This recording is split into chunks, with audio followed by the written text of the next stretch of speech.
So you think that I am done? You don't know me. All my life I had to fight. No one believed in me. So I had to believe in myself. My physical condition broke me, but it made me mentally stronger. My weaknesses were crushing me, but that only made me smarter. And you think I am done? Dear world, I have one thing to say. I am not like you, because I am not you. I am fine, and this is my story.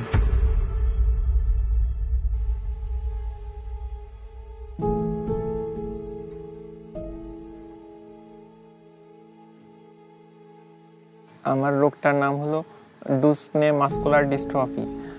তারপর এটা genetic disorder, যার ফলে এর কোনো cure, নির্দিষ্ট কোনো cure নাই। যখন আমি ক্লাস 8-এ পড়ি, তখন জিএসসি পরীক্ষার ঠিক 3 থেকে 4 দিন আগে আমার মানে হাঁটাচলা একদমই বন্ধ হয়ে যায়।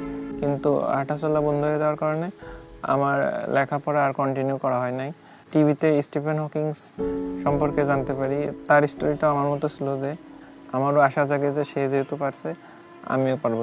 তখন থেকে আমি তাকে ইন্সপিরেশন হিসেবে ধরে নিই। তারপর 2014 সালে আমি একটা অ্যান্ড্রয়েড ফোন কিনি। ইন্টারনেট সম্পর্কে জানতে পারি, ইন্টারনেটে যুক্ত হই। তারপরে ফেসবুক, গুগল ইত্যাদি সম্পর্কে জানতে পারি। ফেসবুকের একটি বিজ্ঞাপন থেকে আমি জানতে পারি যে অনলাইনের মাধ্যমে উপার্জন করা সম্ভব। তো আমারও তখন আশা জাগে যে অন্যরা যেহেতু ঘরে বসে করছে, আমিও নিজে চেষ্টা করলে পারবো। ভাবছিলাম যে মোবাইল দিয়ে হয়তো উপার্জন করা সম্ভব, কিন্তু কিছুদিনের চেষ্টার পরে আমি ব্যর্থ হই, জানতে পারি যে না, সম্ভব না।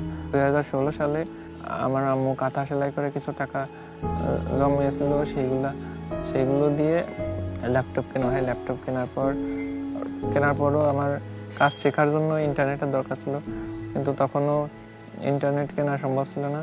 আমি একটা ডিভিডি সম্পর্কে জানতে পারি। সেই ডিভিডি থেকে 3 মাস মতো কাজ আমি প্রতিদিন শিখি।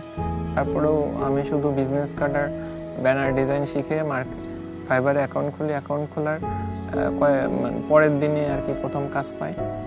বায়ার অনেক খুশি হয় আমার কাজ দেখে। আমি ভাবছিলাম হয়তো আমাকে দিয়ে সম্ভব না, কিন্তু মানে আমি নিজেও অবাক হয়ে গেছিলাম যে আমি কিভাবে এটা করলাম। আমি আমার পরিবারের জন্য একটা জমি কিনি বাড়ি করার জন্য।